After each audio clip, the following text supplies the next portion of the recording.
Okay, in theory, we are live, Paige. More, it's a big. Say that. If you grab it, we do our goal, you guys will still. Good afternoon, everyone. Is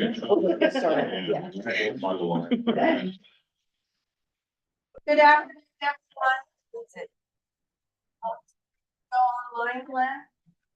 As I know. Where does that?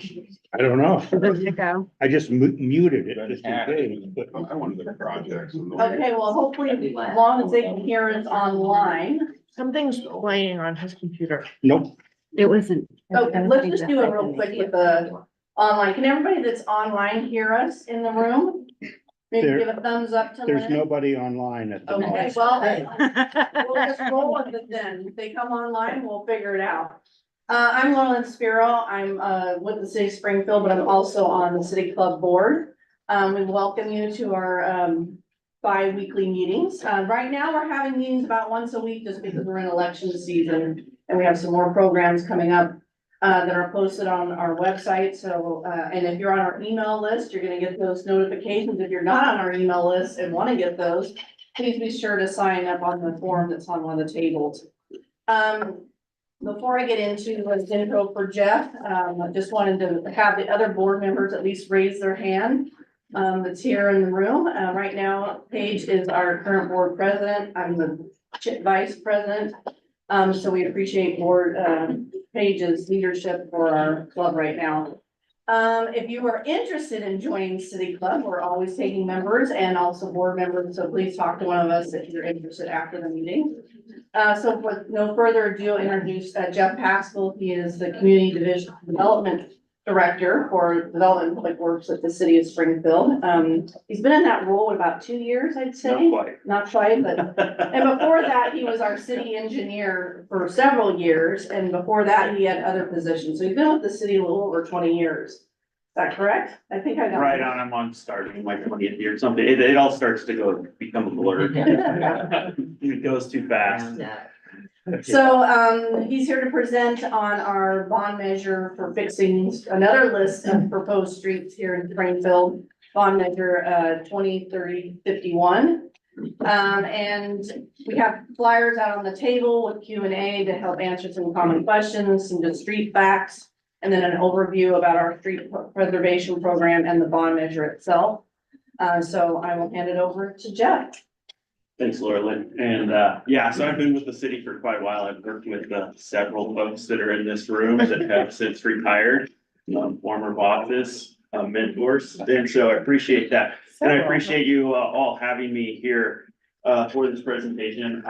As it is, as Laura Lynn said, I'm here to present and talk about the bond measure that the council approved for the upcoming election in May. And basically, this bond measure, get over here so I can see the slide. So the measure 2351 is another property tax measure similar to 2018. And it is proposed for a discrete list of street segments to preserve and rehab. What it will not do is reconstruct streets. So great example, everybody's that is familiar with Springfield, has probably heard a lot of talk, seen a lot of information on social media, a lot of questions. Mill Street is a great example of what a full reconstruct looks like and what that entails and how long it takes to get some of those projects done. And so we're in that middle. So what this is trying to prevent streets. Mill Street, classic example of a project that we have to do. So the proposal is for $20 million. What we anticipate with current economic conditions is that we'll be able to preserve just under 4 miles of street with that dollar amount. And one thing I should say, so the slides are up here. If you can't see the information, please just let me know. I wasn't gonna read the slides. I'm just gonna try and fill in some blanks, answer some common questions with information and a little background on some of the things in there. And so in there, you also see the facts about how much the cost would be to the average homeowner over the life of this bond. The one thing to note is the 2018 bond has been retired. And so there is not gonna be any overlap. So basically it would go right in and this bond would start if approved by the voters.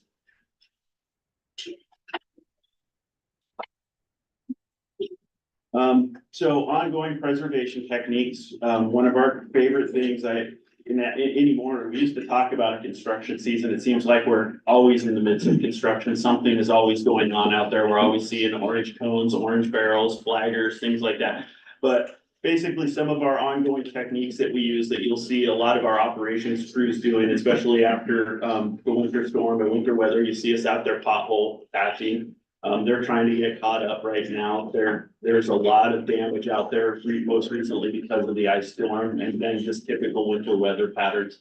And so they're out there trying to get caught up on those. One thing I was talking about when I was out on something is everybody goes, man, it just seems like they're always refilling the same pothole over and over and over again. And one thing to note is you can't really do a comprehensive fix on any sort of damaged street until the temperatures get right and the weather gets right. So that's why you see them out there. They'll just be putting temporary patch material in, and that temporary patch material basically lasts until you have the next storm or, enough traffic goes over it that it wears out. But you also see them out there in the summertime, crack sealing ahead of a lot of projects. And those are really important techniques because the thing that really damages street structure and streets with water.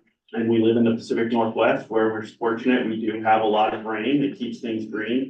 But one of the important things is to keep that surface of that street sealed so that water gets off, goes to the curb gutter, storm drainage system. It doesn't get down into the asphalt itself or into the base rock or subgrade, because that's when severe damage starts to happen. And that's when we end up with projects similar to the Mill Street project. Another technique we use is thin lift overlays. You'll see, our operations crews do that, and sometimes we do that technique, with some of these streets. Basically, it's just putting a thin lift of asphalt back over it to seal it up, and those are typically on streets. Most drivers would drive down and go, that street doesn't look so bad. Why are they doing work on it? Well, when you start looking at it, you'll start seeing that fine cracking and that just the asphalt, the top layer just start wearing out. You start seeing raveling where you see soaked aggregate, that sort of thing. And that's when we're looking at it. It's that time to get out there and do something that's cheaper than a reconstruction project or even cheaper than some of these full preservation projects to keep that road surface in a viable and healthy status. So our unfunded backlog, as you can see, this slide kind of shows how it's grown over time and where we're at today. I know sometimes when I look at this and when I was talking to the council about a year ago, when we were just getting prepared and starting to pull material together, it can look a little disheartening as you see the backlog grow. But one fact that I took away when I prepared material for the council is if you look at the mile of streets that are in backlog, we held our ground, I should say, with the last bond. We were able to preserve enough streets that our mile of backlog didn't grow. Unfortunately, with the inflation and everything we've seen through this last economic and through COVID, our dollar figure grew. But if you look at the sheer miles of street, we've done a really good job. And part of that was with the voter approved bond and able to do almost 5 miles of road last time with $10 million. So by putting money into the preservation, it is really helpful and it saves on future expensive projects that cost a lot of money.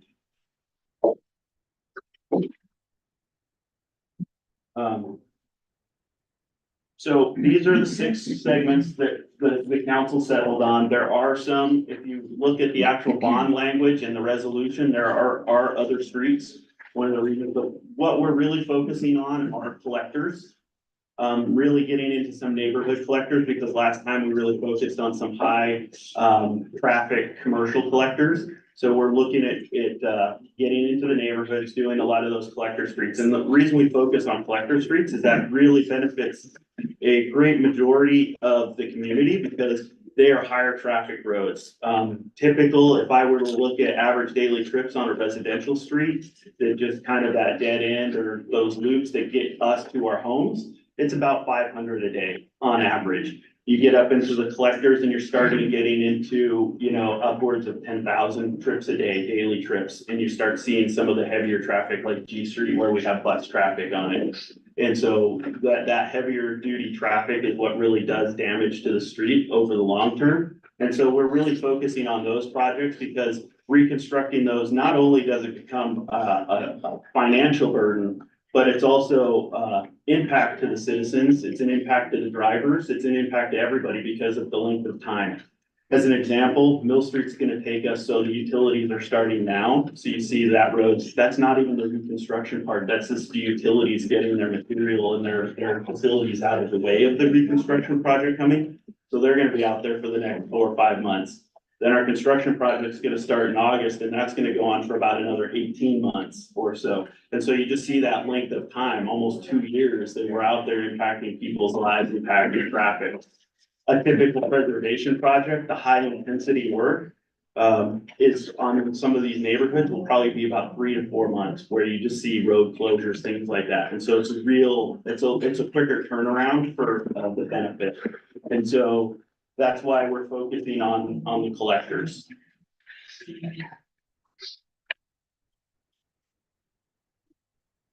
So one of the questions we get, and so this talks about what our revenue pays for, the revenues we do get into the street system.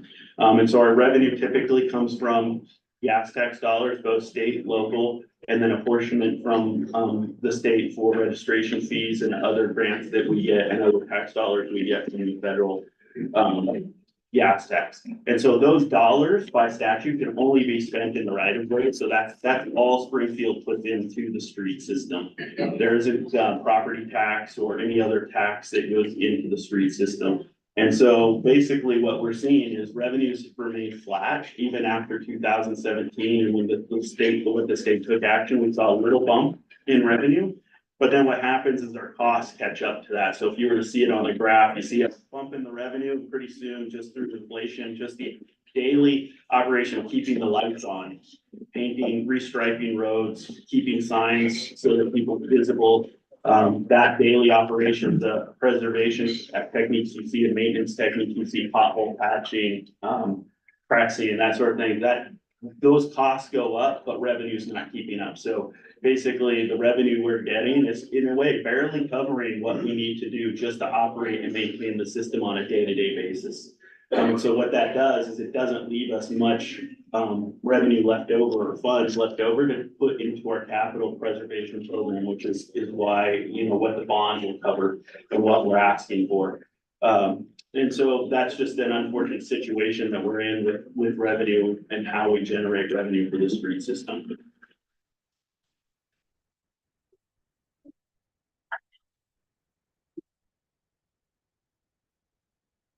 So over the last 3 or 4, and I know several folks in this room already know this with our MPO and our metropolitan organization and how we get money from the feds and the grants that we do from the federal grants. And so a lot of what we do is the money we do have left over, we kind of use that to leverage bigger grants. Mill Street, and I'm gonna use that a lot through talking up through everything, but Mill Street, the majority of the funds going into Mill Street are federal grants or state grants.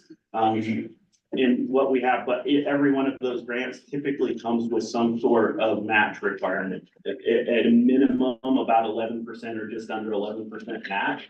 And so what we do is the few dollars that we can set aside for capital repair or capital construction, we target those big projects where we can leverage those funds to get those federal dollars for those big projects. And so that, again, the same thing, doesn't leave us a lot of funds left over to dedicate towards a robust preservation program for our street system.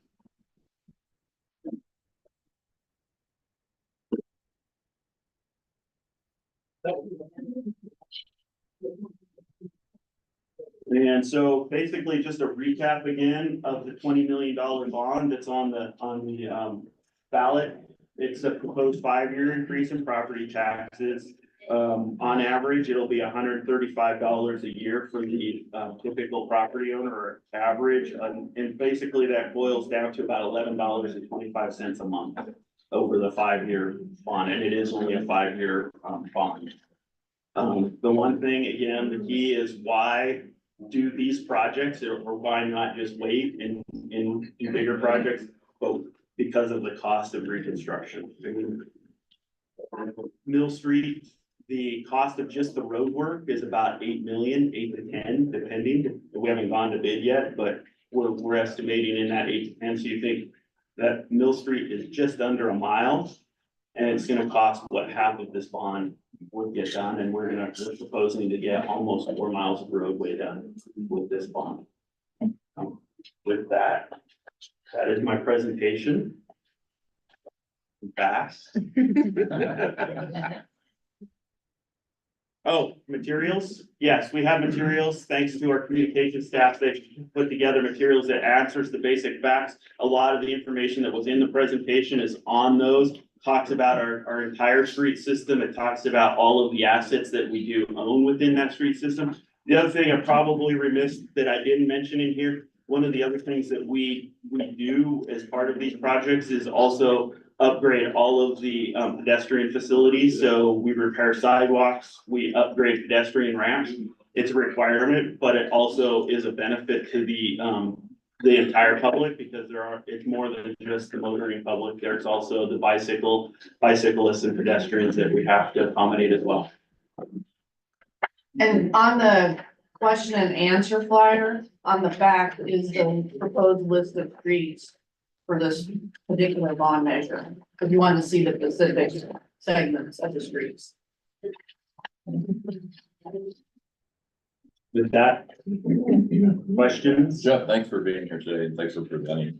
You finished by saying, like, explaining the why for the bond measure, and what I wrote down was cost for reconstruction. Can you elaborate on that? Am I following? You're just saying that we need to spend the money now, or else it's gonna be more later? Yeah, so basically that's exactly it. It's by spending money now, so Mill Street, we're gonna dig that down about 36 inches and replace subgrade base rock, put a whole new surface on it. Versus a lot of these streets, when I've been out with some of the media and I've been out to look at them, if you drive these, you'll see the surface cracking, but you're not seeing a lot of damage of what, as engineers or people who work in the system a lot notice, where it's like we're seeing a lot of sinkholes or things like that, where you're seeing, when I start seeing those, to me, it's like I start seeing base damage. When I see base damage, that's when we're getting into digging out that 36 inches and replacing everything. What we're looking at for most of these is what we call a mill and fill. We're looking at milling off a few inches of asphalt. So taking that and then putting down new asphalt over the top. And so that is a lot cheaper project. It's a lot, and part of it is because it's a lot quicker project.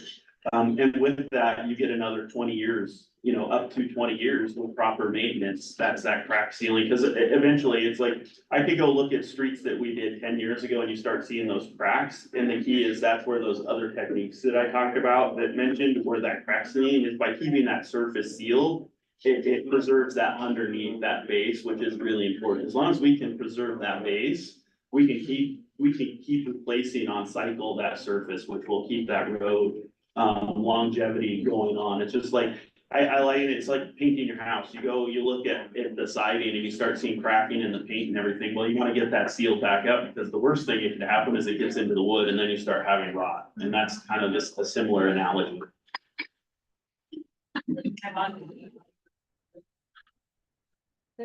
I don't. Oh.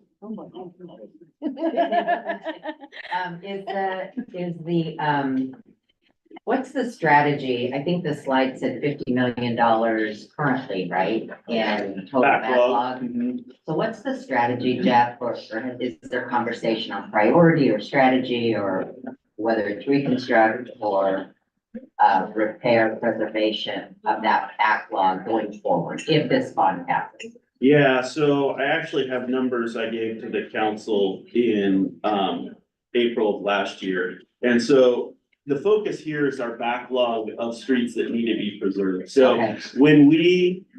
so every couple of years, our operations group goes out and we do an assessment of the streets and we rate the streets. We're currently working on transitioning to a more accredited or more understood like rating that just translates across the board, kind of a national idea. And so we rate those, and basically in that material, the simplest way to look at it is that there's green, yellow, and red. green are streets that are in really good shape. You'll have, you know, if we looked at from 2018 to 2022, when we finished the last bond, you'll see a lot of streets that were yellow, some small parts of red streets, because they were disconnected, that turned green. And so I look at that yellow, what we're really focusing on are those streets in the yellow, because those, the way we look at it, those are savable streets Okay. from that reconstruct. So what we're trying to do is put our dollars where they'll go the farthest by preserving and bringing those yellow streets into the green category. The red category, once they hit that reconstruction, sometimes there's streets out there where they just hit a reconstruction and they don't really change over time. They look ugly. Maybe there's a little few more maintenance, things that need to be getting out, you know, where maintenance has to get out there. One of the streets I look at is the section of 21st Street between D and Main Street. If I go look at that, it hasn't changed. That was one of the first projects I worked on, was a section of 21st Street when I first came to work at the city. I look at that section we didn't get to, and it really hasn't changed over the last 15 years. There's a few more cracks, but you know, for the most part, it's still holding up. It's still carrying traffic. We're not seeing a lot of potholes. So a lot of those reconstruction streets, they get a status and they just kind of stay there. And then you get streets like Mill Street, where just the nature of the traffic it carries and what's going on. Once it starts to go, it really goes, and you start seeing those craters of potholes. Another one that we're gonna be working on is that Mohawk with 19th and Marcola, right? And that part of that is that thing, when last time I looked at the numbers, carries 200 to 250 truck trips a day coming off of the freeway, off of 126 down. And I mean, I could get into the technical weeds and the nerd out on the engineering, but you can literally stand there. When I walk that way into work sometimes, you literally stand there and see the asphalt flexing under as those trucks hit the brakes coming down, and you can just see it jackhammering. And so those streets, there's not much we can do until we have the funds to go dig them up. And so you think about that, if we were to go do 2 reconstruct projects, we'd be lucky to get 2 miles with $20 million versus being able to keep streets that are yellow in a green category and being able to tackle, you know, 5 million, as I kind of mentioned earlier. When you look at that 50 million, the economics are against us as far as inflation, but if we can keep, when I look at the miles aren't growing and we're actually shrinking the miles of streets in that yellow category, then we're also keeping streets from turning red as well. So we're always gonna be stuck with that category until we can address that. And that's where we target our federal dollars that we can get and our state dollars on those really big projects. Oh, and Paige had a question. Yeah, so revenue coming in is barely maintaining what we currently have, it sounds like. What are other communities doing? So I'm imagining it's not just us that's experiencing that issue. What are other communities doing? Is there a long-term strategy so that we're not coming back for bond requests? Yeah, so that's the next conversation. Last conversation I had with the mayor was coming back to the council, probably starting this fall, to start talking about what those next opportunities are. One, so you see, there's the opportunity for more gas tax, but what we're seeing with gas taxes is that's kind of it doesn't really get you very far, just because cars are getting more efficient. There's a lot more electric vehicles on the roadway. So while there's still maybe the same miles driven or more miles driven, we're not seeing the same revenue just because of the efficiency, which is great for the environment. But those cars still do about the same damage or more damage to the roadway. So the other you'll see is communities is a transportation utility fund or fee. And so that's just kind of a user fee. Everybody pays into the system. Those dollars then go into, similar to what we do with stormwater and wastewater. And so that was a conversation in the past we had with the council. I think Glenn was still there, maybe, or right at the tail end, and Tom was definitely there, but that was kind of a conversation we had with the council, and that may be the next avenue. There isn't really a magic potion or elixir out there, some magic that we can throw in there. It's just it's figuring out where we can generate more revenue, because that's what we need to do. It is true. Basically the current revenue we have really, in essence, keeps the lights on, keeps the street signals operating, keeps the traffic lights going. You know, some projects we're working on, like what operations is doing right now with the wholesale change out of the street lights to LED, that will save us money over time on just power, and which will help And so trying to find some of those projects too that create savings over time. You know, Mill Street, one of the things we're doing on Mill Street, I haven't looked at the economics and maybe Stan knows, last time I looked at it, wasn't really that much more, but we're putting concrete. And concrete lasts longer, and especially on those arterials and collectors. We've done that. You see, I look out of my office, I walk it, B Street was constructed in 1997, I think, and you walk that street, it looks pressure wash it and it looked brand new. So that's another, tool we use on some of those really heavily driven roads and those truck routes especially. Jeff, the streets are home to a whole host of other utilities that have facilities in them. Could you talk briefly about the coordination process with utilities to make sure that what you do on the streets isn't damaged by some other utility coming in to do work? Yeah, so, and that is a huge undertaking, especially on big when you do reconstruction projects, and even when we do the overlay. So one of the things we try to do is we get out in front of these projects and we bring the utilities in to coordinate with them and talk to them, and if they have work to do, not just relocations because of conflicts, but is there work that needs to be done? Do they need, like Sub has been working recently, Springfield Utility Board, to replace a lot of lines in Mill Street. So they've been doing that project for several years, and now they're upgrading and changing out the final piece of the transmission line. That's what they're out there and why the road's closed. And so trying to make sure that work gets done ahead of time so that one, they don't come back later or delay the project because they suddenly realize that. So trying to schedule that so everything happens in a sequence, but also two, so they don't come back later and have to dig it up again after we just replace the roadway. Cause I personally, me as just a citizen would be angry. It's like I spent all this money, and then also just that damage. Once you seal it, digging down into it, just cutting it again just creates damage. You can never get the same surface and never get the same product back again.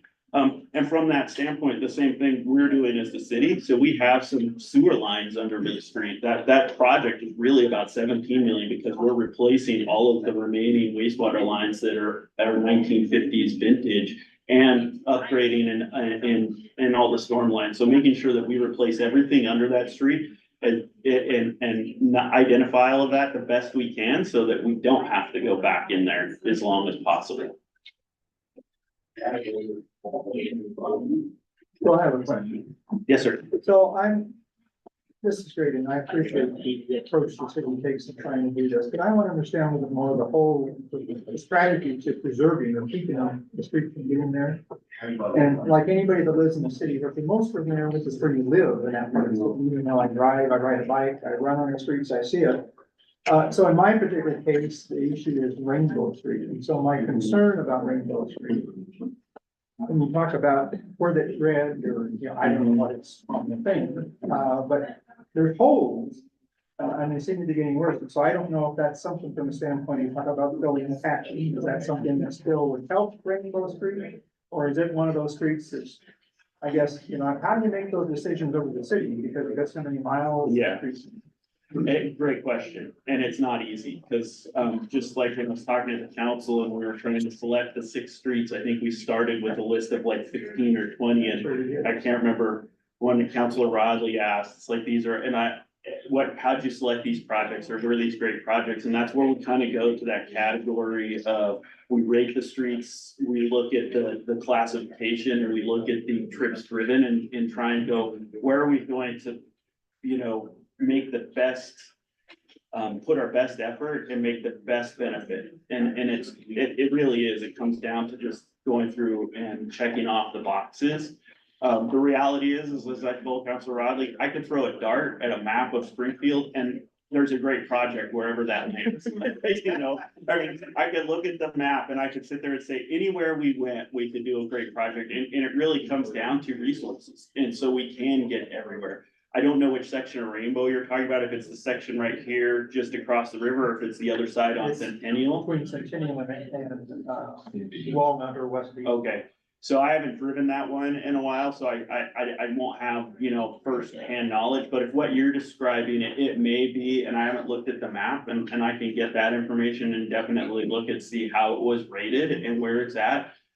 It wasn't one of the streets that came up on our radar, and I think that's all city, but I also know that we're still working with some of our agency partners, because there's some county still in there in different places, and so there is some of that, but yeah, it just really comes down to trying to identify in all of, you know, those, in that specific area, the reason we're focusing on Aspen right now is we have dollars that we negotiated with the county that we can then match with the bond to kind of get more done, and so, and get that project done, and so, that's the best answer, is it just really comes down to, when you look at the whole host of streets, it's like, how do you tackle all of this, and how do you justify or choose a project? And it was really kind of, it was a 3-meeting process with the council to get to these six segments, and from about 20. So help me understand, so, and I appreciate all of it, I understand, and I heard the thing about Aspen, my daughter lives in Aspen, Centennial Ridgeville. The patching, though, so help me understand, where you patch or where you don't patch, and again, I know resources, you have to allocate resources. But, you know, the person who lives there, my neighbors, keep talking to me about it, it seems that a patch would help. Well, and I would ask the question, so maybe, and I got this at the last presentation, what right now, Ops is trying to get to all of them. If it's a pothole or it's a patch, and if somebody hasn't called it in, they may not even have it on there. So they'll put a customer service request if you call into operations, and it'll get on the list. Right now, operations just kind of gave a presentation. They're still picking up tree debris. Oh, I know. So they're, and just with all of the damage everywhere, it's just the limited personnel resources and just getting everywhere. But I can't tell you, as long as somebody called it in and they know about it, and so I would say, I would encourage that, is just to call, get a CSR created. And that way it's on their list and they will get to it, because hopefully at some point, but I just know that the same question came up when I was at the Rotary last week. It's like, but I can honestly say they're way behind on where they typically would be on pothole patching this year, just because of the storm. And in essence, everybody who worked for operations for like 3 weeks was just working on tree debris. No, I appreciate it. So. Yes, sir, Tom. Jeff, how will the citizens, know that you're doing, that you follow through and do what you say you'll do? And maybe you can talk about the last bond as well, but you know, what's out there to sort of track this money and watch and make sure it gets put to the purpose that it's intended? Well, for what I would say, the bond requires us with the GO bond, the streets on here have to be worked on. We do have a supplemental list, and part of that is to help us in case we get here and we find something that we're not, we've done a little bit more. And I tell people this, when we were very, in essence, very lucky to finish all of the streets last time under the 10 million. I think we finished at 10.5 million is what we spent on all of the roads. We brought in some money for some of the other pieces where we had to fix where we could ramps and things like that, but we were just got under with the inflation. So that's why we have the backup list, just in case we find streets that need more work than we thought, or we start getting into economic concerns. But what we did, and one thing that's spelled out in the bond, is we'll put out an annual report with our fantastic communications team every year and even in the 2018 bond, we put out an annual report that said, here's what we're working on, here's what we spent, here's when those projects will be done. And that's on the city's website. It's put out via social media. And so we really try to get that in front of people, because we do want to be transparent. We want everybody to know where the dollars are going, when we're going to be working on those streets, and with what they can expect. And so with that, the same thing will occur with this bond, as we'll be putting out an annual report. And with that, being able to identify, with the question on where are they patching, our GIS group is doing fantastic work too, and we're creating dashboards all the time to where when you put a customer service request in there, you can almost go and track some of those and just see where they're working, what they've gotten done. And so those are things that are coming in the future too, just to get that out in front of folks. Yes, sir. Have you done any polling on this to see what its chances are, how much support there is for it? I'm sure everybody on any of these streets will be voting for it, but. Yeah, we did. So before the council asked us to go out and kind of do a survey, and we did do a survey, and you're asking me, I don't have the exact numbers. I think the numbers came in similar to 2018, where at $20 million, which we only polled on the one this time, $20 million, it was like if they were uninformed, it was about 48 to 50%.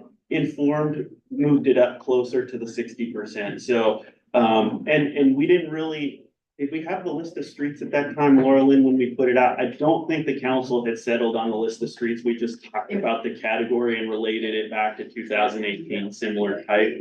Yeah, we didn't include this list of streets in the survey. Yeah, but we really just talked about the type of work we would do. And so, yeah, it did pull, but it really gets out to getting out in front of folks, getting them informed, you know, similar to Tom's question about how do we stay transparent with the bond and how do we keep people informed? Because that is one question, and that's why I kind of talk about one of the questions I get all the time. Well, I pay property taxes, or I pay taxes, I pay this. Why aren't these fixed? And it's just that informing them about where the dollars do go and what can be done. Because some folks say, well, all of these gas taxes, where are you spending this? Well, really, state statute, we can't spend it anywhere but in the roadway, but getting them to understand what that means. A lot of folks, I don't think really understand even like power, how much we have to pay for power to keep all of the street lights operating and all of the traffic signals. How much do we pay for repair? One of the expenses when we did Mohawk, I think upgrading all of the ADA ramps, all of the signals and things like that was more than actually preserving the asphalt. And just making sure, and those are required things. They're good things because you look at how many people walk and need access to those things. So it's a positive thing, but it's just things that are just really costing a lot of money right now. And that's kind of, that's the world we live in, where just prices, we've been hit by the same inflation as everybody else. This may turn to be a question I didn't call you the job, because how their homeowner association meeting a couple weeks ago, and it's near Rainbow District. So Rainbow came up. And we talked about the homeowners getting together and putting more lights to the city, trying to increase interest in doing something on Rainbow Street. In reality, how much influence do those campaigns actually have? And right now, I'm guessing that even if we started now, it would be 5-6 years before the next bond issue, and many things are going to change. As far as the next batch of streets will come along. So for the homeowners who are trying to rally themselves to do something, are they very effective in the youth? Yes, actually, I would say yes. On these list of streets, I think some of the information we got from citizens through our CIP, and communication like that, project requests, things like that, really did influence the council and influence the project list we put together. One thing that we have, so I started working on the capital improvement program and bringing those updates to the council in 2006. So I had done like 18 of them, Scan, and I did this last one. But we used to get maybe 3 citizen requests for projects just by sending, putting an ad in the paper. One thing now we have a really, I can't say it enough, by getting our communications team to where it's at with the number of folks we have, we hit all of the social medias. How many requests? 130 some this year that we got. Last year we got like 50 or 60, or 2 years ago, because we do it on a 2-year cycle. And so some of those were just, some of it's coordinated, like, hey, we really want to see a project out here. And that did really influence those, getting those through that CIP process, because we started taking all of those requests to the council, categorizing them, and just kind of saying how many requests, what type of requests, and what those are. it did influence the council. They really wanted to look at that and see, especially since this time we weren't targeting commercial collectors and arterials, that we were really trying to get out into the neighborhoods. Some of the projects that we do get are local streets, residential streets, and so those are a little trickier. What we were trying to do is stay in the collector area. We are looking at, some of it is how can we generate more revenue to do slurry seal? So that's what you'll see us do in the residential neighborhoods where we're really doing just an easier seal, but yeah, it does influence them. I believe Rainbow's a collector. So it's probably on our list somewhere of one of our priority streets. Like I said, I haven't driven it in a while to really focus on the street condition itself.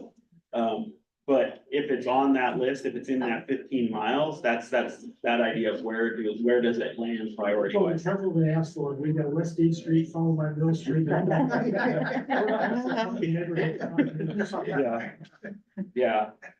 So yeah, I would say yes. Communication with the council is important. Communication with staff, and we're getting a lot more feedback because like I said, I think this year, really, I did see a lot of that, and I saw a lot of interest when we were talking to the council about the CIP of where those projects, doesn't mean we have the funding to go do the project, but I did see a lot of interesting questions from the council and looking at those projects. Is there a place on the web where citizens can drop their information for the city? Yep, Yes. yes. I can't say that it's easy to find. You can find off the homepage. So we have a link, straight from the homepage to the GeoBond page. We also have a link that you can sign up for the Development Public Works email list. You can also submit your questions to us through the bond manager page as well. If you have specific questions that you think of after today that you want to let us answer, we are happy to do that. And you can submit CIP requests. And the reality is you can submit those anytime. We update the CIP every 2 years, but those go into our staff and they get put into that next folder. So we look at all of those. The other is, I think for CSRs, you can even do it from your smartphone. There's a way to do it. Take a picture, Yes. send it in. I'm not an expert in any of that. All right, so I have a question, please. Nobody throw anything at me for asking this, but what happens if it doesn't pass? Like, what are the options? What are, I'm If it just kinda doesn't curious. pass- What do you do when? something Yeah, like if that- it doesn't pass, I mean, we'll focus on the federal projects that we have going on right now, but it'll be probably getting back with the council and talking about what do we do? Do we look at the package? Was it too big, or do we repackage something? What didn't we do that was attractive and appealing to the citizens that got their support? I think that would be the question. As far as getting to these projects, they would just go back into the list of priorities, and hopefully we can provide enough maintenance and operations that they don't fall into further disrepair and fall into that red category, that reconstruct. But yeah, that's where we would be at, because we really don't have any other funding right now to put towards these projects. So this year, you don't really need 50% voter turnout to pass this, do you?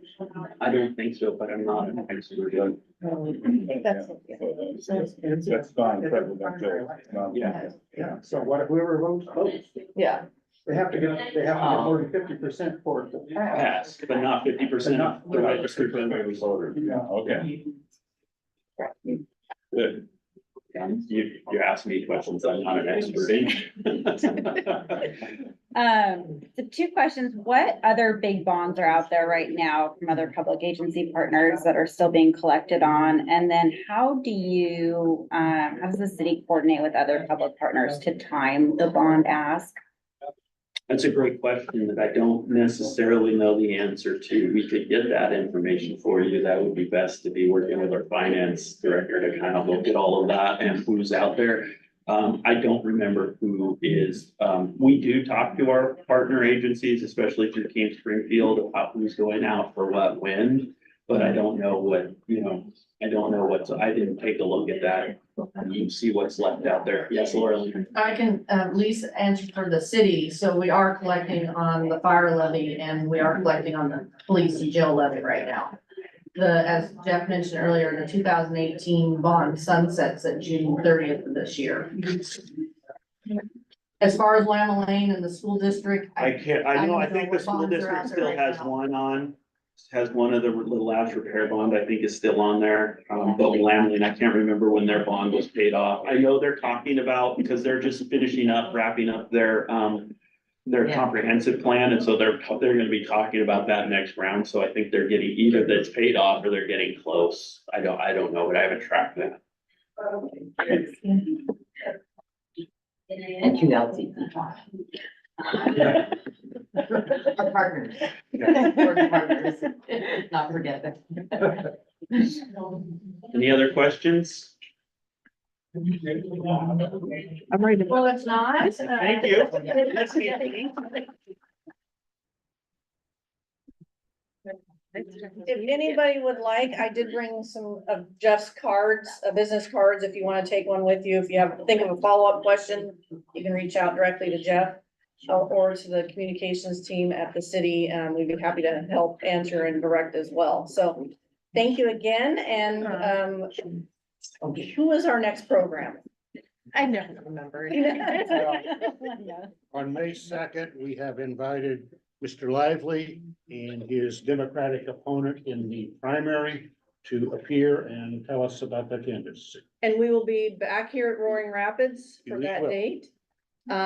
Same room, We're here forever. we're in this room, okay. We're here So we forever. would love to have you on May second, for that debate and conversation, and thank you again for As long as you don't attending. break their stuff.